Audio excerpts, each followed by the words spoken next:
Assalamualaikum warahmatullahi wabarakatuh. Perkenalkan nama saya Tiara Narastik dengan NIM B2220361. Di sini saya akan mempresentasikan materi akuntansi sektor publik bab 8 mengenai pengukuran kerja sektor publik. Pasti kalian pada bingung, apa sih itu sistem pengukuran kerja sektor publik? Pengukuran sistem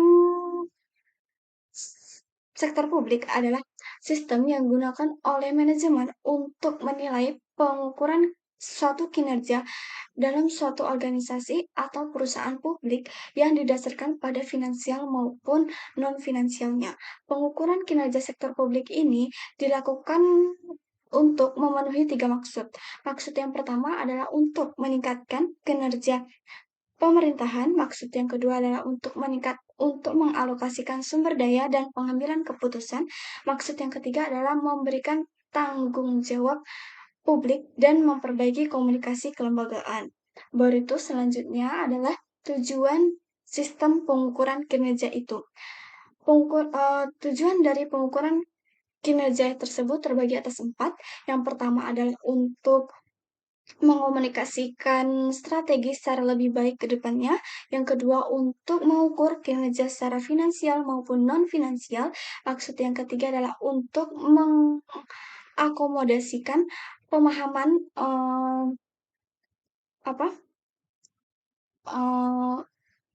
pihak bawahan dan pihak atasan untuk memahami apa itu sektor publik serta memberikan motivasi untuk mencapai suatu strategi perusahaan. Baru itu maksud yang keempat adalah sebagai alat untuk menilai kepuasan. Baru itu selanjutnya saya akan menjelaskan tentang manfaat dari pengukuran kerja. Yang pertama adalah membantu mengidentifikasi apakah kepuasan pelanggan sudah terpenuhi. Yang kedua adalah membantu memahami proses kinerja instansi pemerintahan. Yang ketiga adalah memastikan bahwa informasi yang dilakukan, pengambilan keputusan yang dilakukan secara objektif. Yang keempat adalah sebagai alat untuk komunikasi antara bawahan dan atasan dalam mencapai suatu target yang diinginkan. Lalu yang kelima adalah sebagai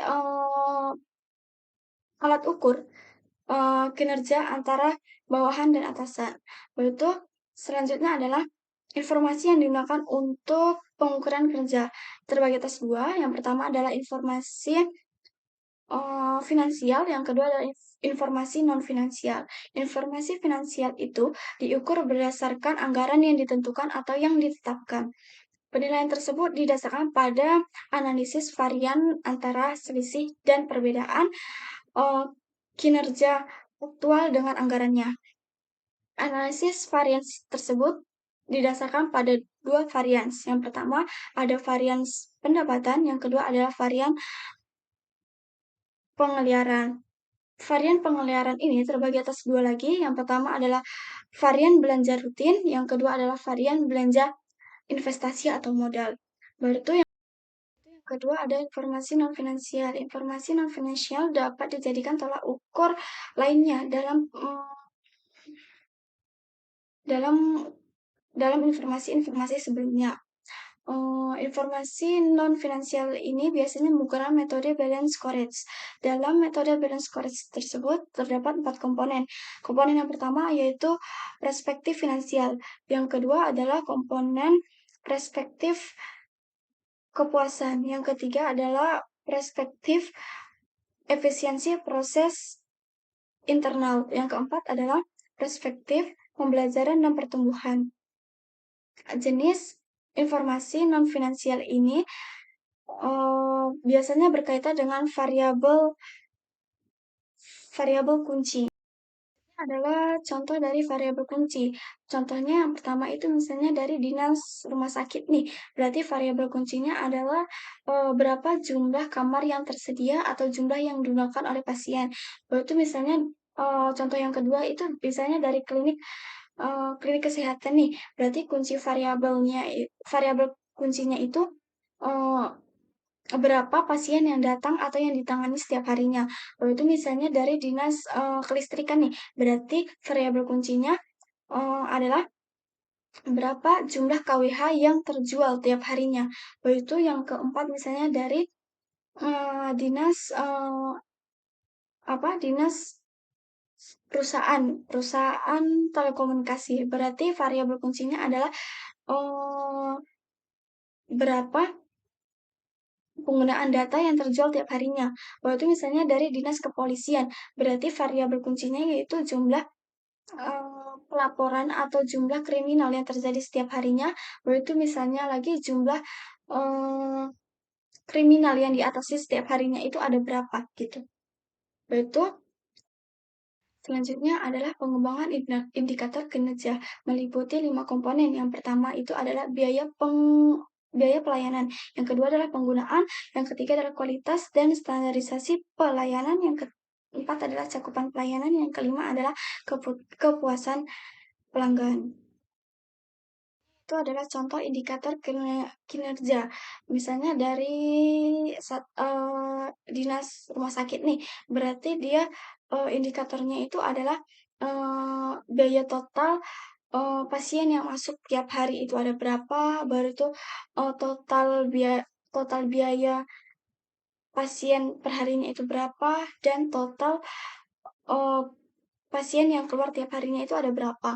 Itu misalnya dari dinas klinik kesehatan nih.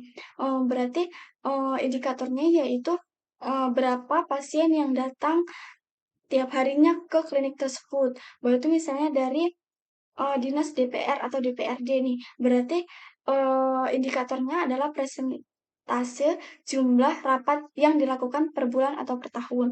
Itu yang kedua itu bisa berapa anggota yang hadir dalam rapat tersebut. Itu misalnya dari dinas kepolisian nih, berarti indikatornya itu eh, persentase kriminalitas yang ditangani setiap harinya itu ada berapa. Terus persentase cara mengatasinya itu bagaimana gitu.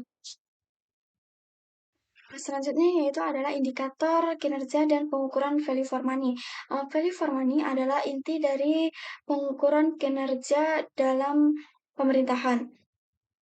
Dalam menentukan indikator kinerja harus memperhatikan 5 hal penting berikut. Yang pertama itu ada sistem perencanaan dan pengendalian. Yang kedua adalah spesifikasi teknis dan standarisasi. Yang ketiga adalah kompetensi teknis dan profesionalisme. Yang keempat adalah mekanisme ekonomi dan mekanisme pasar. Yang kelima adalah mekanisme sumber daya manusia. Selanjutnya yaitu langkah-langkah dalam pengukuran value for money. Dalam pengukuran value for money terbagi atas 4. Yang pertama itu adalah pengukuran ekonomi, yang kedua itu ada pengukuran efisien, yang ketiga itu ada pengukuran efektivitas, yang keempat itu adalah pengukuran on-cam.